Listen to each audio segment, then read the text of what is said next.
Hoy, nandiyan pala kayo. So guys, kamusta kayo? For today's ganap nga, mangunguha tayong pako. Alam niyo po ba ang pako? Sa hindi pang nakakaalam, tara na po, kumuha.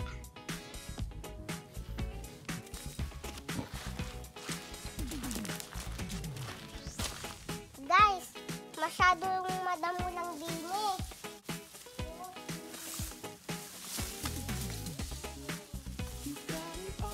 Guys, ito po ang kinukuha natin pako. Yan po yung pako.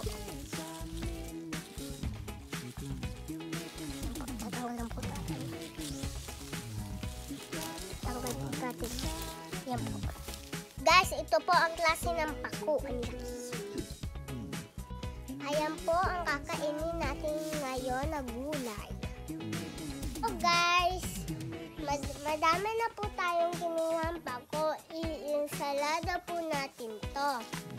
Ayan po, ang dami na po nating kinuha. Ang gagawin po natin dito, insaladang pako.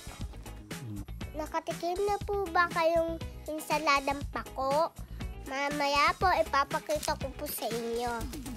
Guys, binabalot na po ni Daddy ang pako sa dahon ng saging. Guys, ito po ang pako.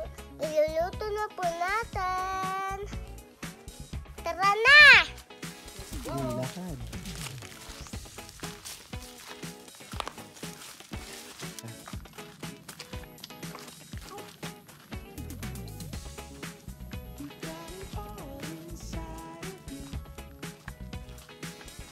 Pumunta ako doon. So guys, ito po ang gabi. Gabi po. Ito po ang gabi. At pwede po natin itong gulayin. Gulay din po ito. Masarap po ito. Nakakain na po ba rin kayong gabi? May nakikita lang kayo dito sa may mga ilog dito. Kaya, katabi po ng gabi. Hello guys! Mamimitos po tayong sitaw. Isa po rin itong pang-ulam natin. Yan po ang sitaw. Kuha na, madami. Dami po. Kukuhain.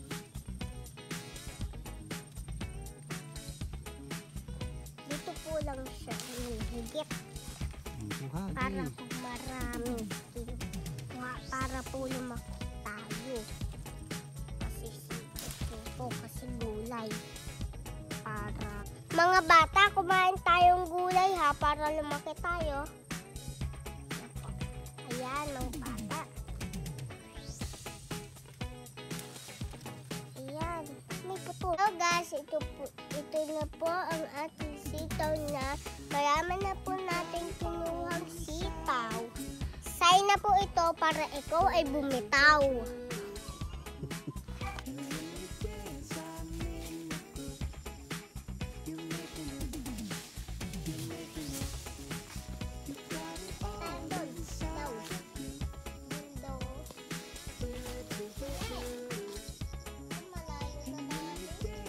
So guys, kukuha po tayong ring na rambutan. Kukuha po tayong ring na rambutan. So, tali akong rambutan. Hello guys, ito po na ang nakuha na nating rambutan. Kain po tayo. Ayan po. Hindi po ikakain yung butlo guys. Kain na po tayong rambutan. Ayan po. Para hindi lang po kakainin yung buto. Huwag po natin kainin ang buto ha. Kasi yung buto matigas. Wow, ang sarap. Sarap po. Bago ang